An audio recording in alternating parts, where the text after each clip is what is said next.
Shout out po. Shout out kay Gaya sa Bicolana. Please subscribe po. Gaya sa Bicolana. Ayan. Thank you po. Mabuhay. Shout out.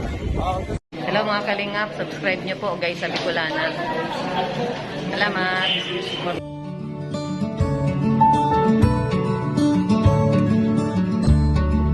Nothing can ever change the way I feel about you.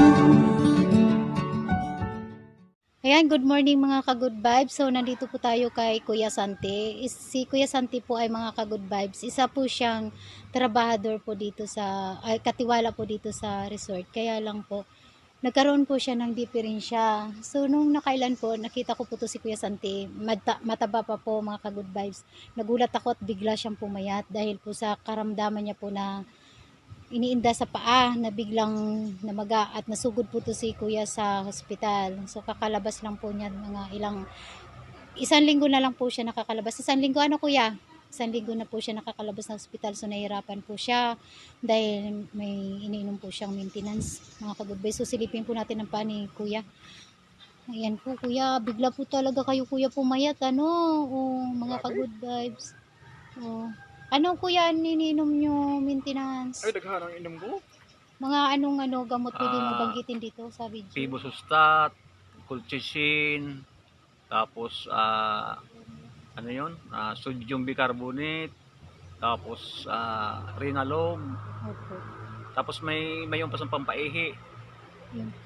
para mailabas ang uric acid. So bakit kailangan mo pa Kuya pumasok? Ganyan ang karamdaman mo. Kailangan kasi walang mapagkatiwalaan eh. Walang mapagkatiwalaan. Iba talaga yung pag-aalaga mo ha. So Kuya, may dala kami na grocery. Ito ay sa bawat namin, nagdadala po kami ng grocery. Kunti lang po to Kuya, pero okay na pa po yan sa atin. Salamat. Ayan. Sana po ay matugunan po ang pangangailangan natin na gamot Kuya, para sa maintenance sa pang-araw-araw. Malaking tulong na ito. Opo. Ilan po Kuya ang anak mo? 4. Isa lang may asawa. Opo. So may asawa pa po ba kayo? Wala eh. Ang kakalungkot. Kamamatay lang ng asawa ko eh. Hayon mga ka-good vibes. So malungkot po talaga pakinggan dahil sa sinabi ni Kuya, kamamatay lang po ng kanyang asawa, pero nakaranas na po siya ngayon ng hirap sa kanyang paa. Namaga po yan tas hindi po siya makalakad gaano. So inaalalayan po siya ng anak niya para makapunta dito. Pero hindi naman po siya kumikilos. Anak lang po niya ang gumagawa para sa kanya. Kaya mga ka-good vibes, ito po, kamamatay lang ni Kuya, so masakla po ito, masakit para sa kanya. Hindi pa siya nakaka-recover sa kalungkutan. Kaya sana po ay i-comfort po natin si Kuya. Ano po Kuya masasabi niyo Kuya Micho? Nananakit? Grabe eh. Siya na mamanhid. Di lang ay manhid. Maduso na ba yun? Paano ba yun? Yung parang inaano ng karayo, mga ganun. Grabe sakit. Kaya pala pumayat po kayo ng sobra, Mga pagkain ang kinakain mo lang? Gulay lang, mga nilaga lang. Tulad ng alin? Mga halimbawa, kamote, o repolyo, pitsay, mga dahon-dahon. Mga dahon-dahon. So mga tulad ng isda o bawal Bawal kanin. Okay lang kanin. Okay lang ang kanin. Ay isang tasa lang. Sa ininom nyo sa umaga, anong ininom nyo sa umaga na pangpainit sa sigmura? Wala, bawal ang bawal ang kape. Gatas. Gatas, depende kung pwede kung non-fat milk.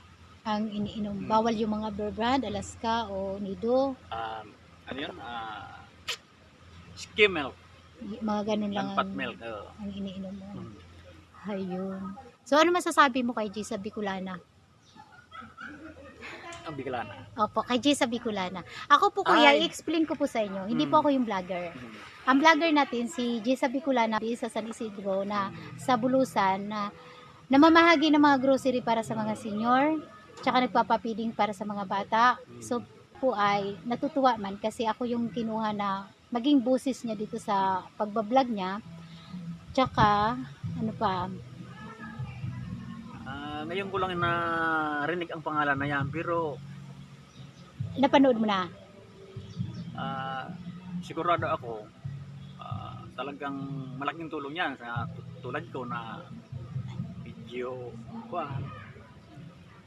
nasa pagitan. Opo, ito po ay tumutulong naman po ito, Papay. Kuya, hayaan mo kay natin si Jessa Bicolana.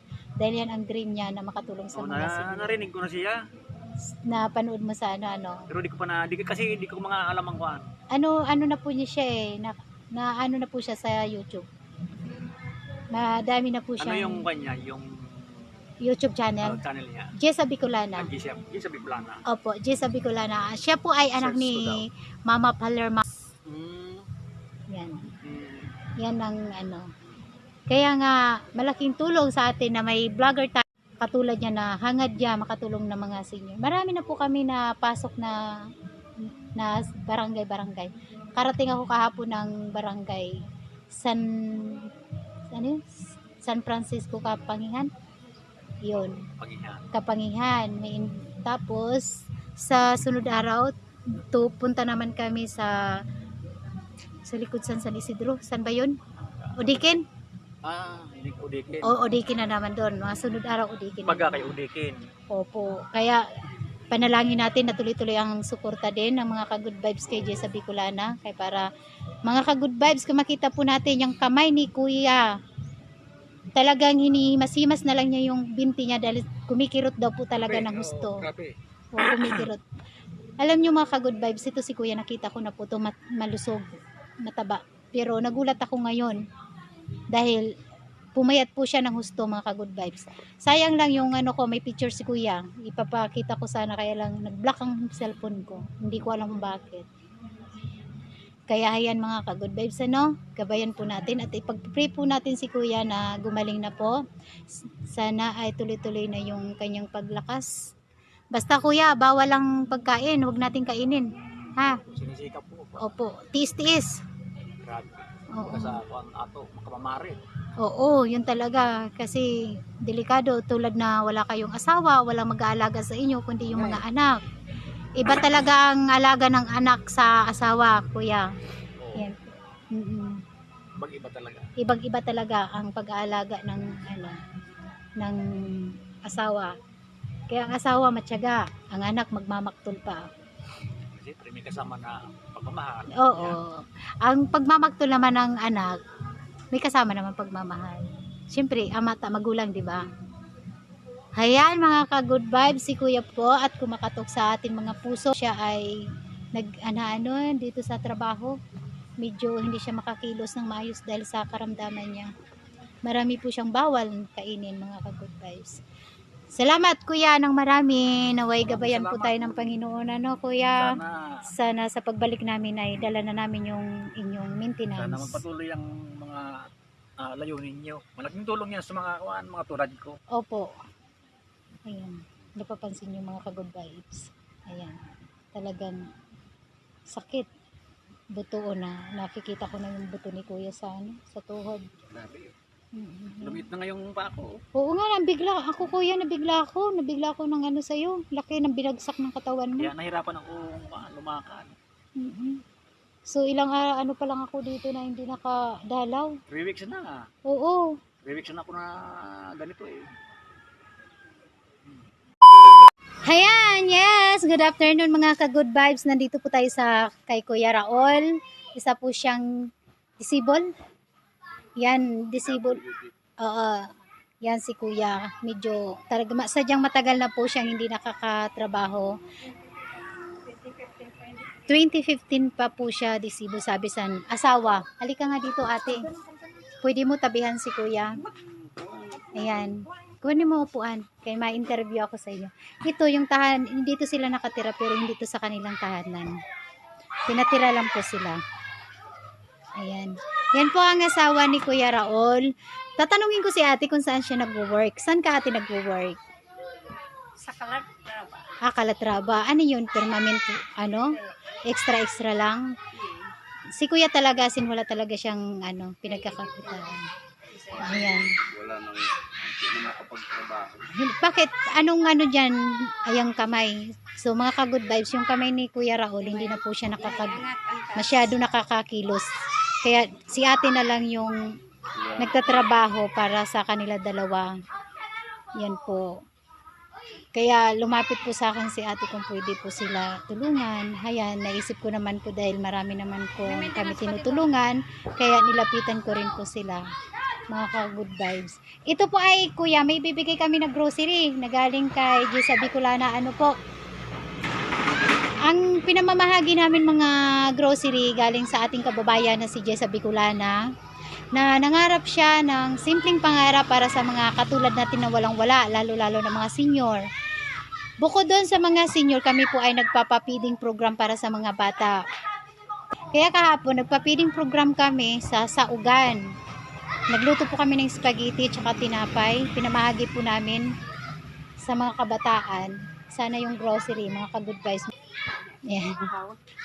So, Kuya Raul, ano pong iniinom yung maintenance? Losartan. Losartan po.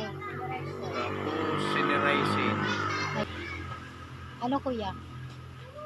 Beta Histine. Yan ang mga maintenance ko. Tapos Amlodipine. Nandiyan pa rin yan sa aking ano. Tapos yung sa ano ba yun? Nakalimutan ko na yun.